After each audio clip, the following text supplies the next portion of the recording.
مرتبہ حضرت لقمان حکیم نے اپنے بیٹے سے کہا، میرے بیٹے، جب بھی کوئی اللہ کی طرف سے مصیبت آئے تو سمجھنا کہ اس میں اللہ کی کوئی نہ کوئی حکمت ہے اور اس میں اپنا ہی فائدہ ہے۔ تو جب یہ بات سنی حضرت لقمان حکیم کے بیٹے نے، کہنے لگے، ابا مجھے یہ بات بالکل سمجھ میں نہیں آتی ہے کہ آخر مصیبت کیا حکمت ہو سکتی۔ کہ بیٹا اس پہ سب لگا کہ ابا مجھے ابھی وہ یقین کی منزل حاصل نہیں ہوئی ہے جو یقین کی منزل اللہ تعالیٰ نے آپ کو عطا کی۔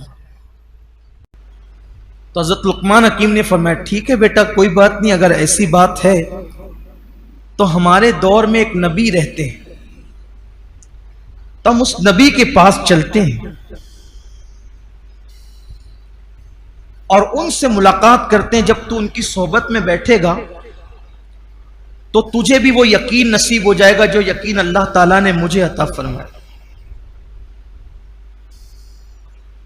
بیٹے سے کہا، بیٹے نے تیاری کی، تو حضرت لقمان حکیم جو ہے اپنے بیٹے کو ساتھ لے کر اس نبی کی طرف روانہ ہو گئے۔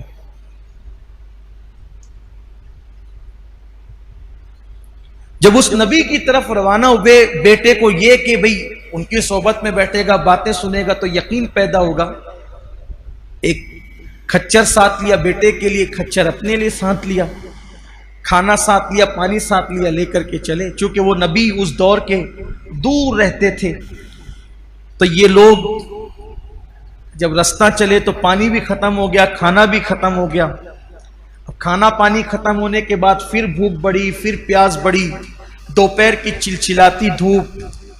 آج کل تو ہمیں اس کا احساس ہی نہیں ہے، اس لیے کہ لوگ بسوں میں سفر کرتے ہیں، کاروں میں کرتے ہیں، ٹرینوں میں کرتے ہیں، کھلے آسمان کے نیچے دھوپ میں اب سفر نہیں ہوتا۔ وہ کھلے آسمان کے نیچے سفر کی لذت ہمیں نہیں پتہ ہے، بڑی بڑی شدید دھوپ، گرمیوں کا موسم، تو پانی کی شدت، پیاس کی شدت کی وجہ جب پانی نہیں ملا تو کھچر جو تھے وہ کانپنے لگ گئے اور بیٹھ گئے۔ اور ان دونوں کا حال بھی یہ ہوا کہ یہ کھچروں سے اترنے پہ مجبور ہو گئے، لیکن شوق نبی کی زیارت کا اتنا تھا کہ بیٹے کا ہاتھ پکڑ کر کے لقمان حکیم پیدل ہی چلنے لگے۔ پیدل چلتے چلتے ایک بستی نظر آئی اور بستی کا ایک صاحبان نظر آیا۔ جب وہ صاحبان بستی کا دیکھا اور بستی پہ نظر پڑی، بیٹے نے کہا، ابا دیکھو وہ بستی ہے، وہاں پانی مل جائے گا۔ لقمان حکیم نے کہا، میں بھی بستی دیکھ رہا ہوں۔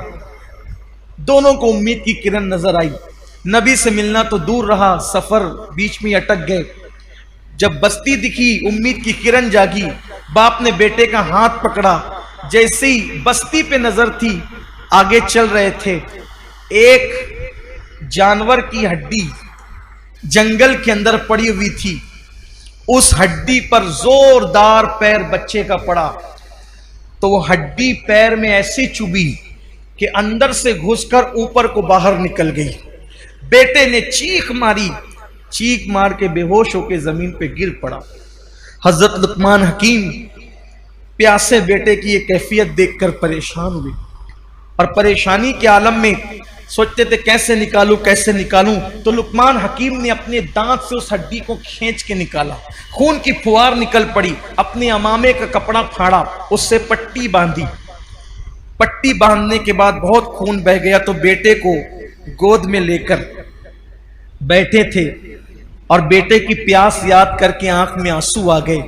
گرم گرم آنسو بیٹے کے چہرے پہ پڑے، اس نے آنکھیں کھول دی، باپ کو روتے ہوئے دیکھا تو پوچھا، ابا آپ تو کہہ رہے تھے کہ مصیبت میں، آزمائش میں صبر کرنا چاہیے، آپ کیوں رونے لگے؟ کہا، بیٹا یہ چپکے چپکے کے آنسو، خاموش آنسو، یہ شکایت نہیں ہوتے، بلکہ یہ جو باپ کے دل میں جو بیٹے کی محبت ہے، کیونکہ اللہ نے فطری طور پہ باپ کے دل میں بیٹے کی محبت پیدا کی ہے، تو بیٹے کی محبت مجھے رلا رہی ہے، میں شکایتاً نہیں رو رہا ہوں۔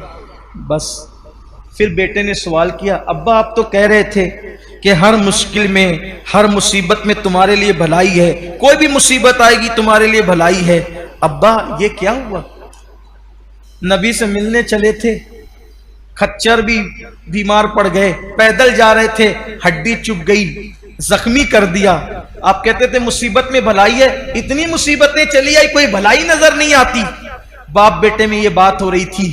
ایک چتکبرے گھوڑے پہ بیٹھ کر ایک نورانی شکل والا آیا، اور آنے کے بعد اس نے بتایا کہ اچھا ہوا تم اس بستی میں نہیں آئے۔ جب اس نے کہا اس بستی میں نہیں آئے تو لقمان حکیم نے اور ان کے بیٹے نے دیکھا اب تو وہاں کوئی بستی نہیں تھی۔ کرے وہاں تو بستی تھی۔ کہا ہاں، اللہ نے ہمیں حکم دیا تھا کہ اس بستی کو پلٹ دو۔ اس بستی میں گناہ زیادہ تھے، بستی کے لوگوں کو زمین میں دھسا کر بستی کو پلٹنے کا حکم دیا گیا تھا، اور میں فرشتوں کو لے کر کے اترا تھا کہ دھسا کے بستی کو پلٹ دوں۔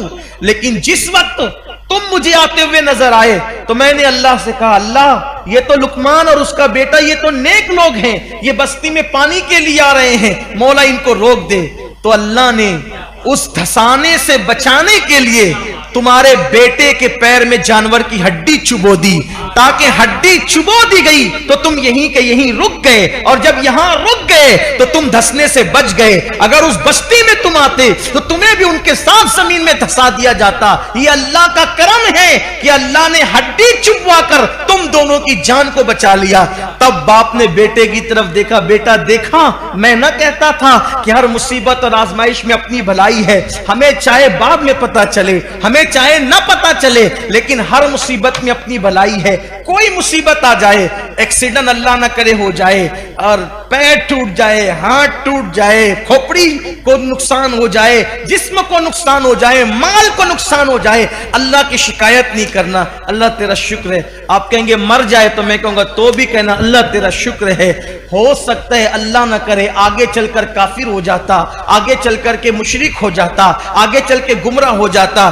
ارے ایمان پر گیا اس سے بڑی بات کیا ہے؟ اس لیے موت بھی ایمان پر آئے تو یہ شکوے کا مقام نہیں ہے، یہ جو ہے وہ شکایت کا مقام نہیں ہے۔ تو اس کے بعد پھر وہ جبریل امین نے اپنا ہاتھ اس کے پیر پہ مس کیا،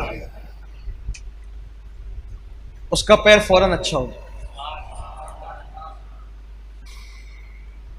جو کھچر اور برتن خالی پڑے تھے وہاں ہاتھ پھیرا، کھچر بھی اٹھ کر کھڑے ہو گئے، پانی اور کھانا سب آ گیا۔ اور کئی دن تک سفر کر کے نبی سے ملنے چلے تھے اس لیے کہ بیٹے کا یقین پختہ ہو، لیکن بیٹے کا یقین اب اس واقعے سے پختہ ہو چکا تھا۔ جبریل امین نے دونوں کو اٹھایا اور اٹھا کر کے ان کی بستی میں رکھ دیا۔ کئی دنوں کا فاصلہ پلک کے جھپکتے وہ بھی طے ہو گیا۔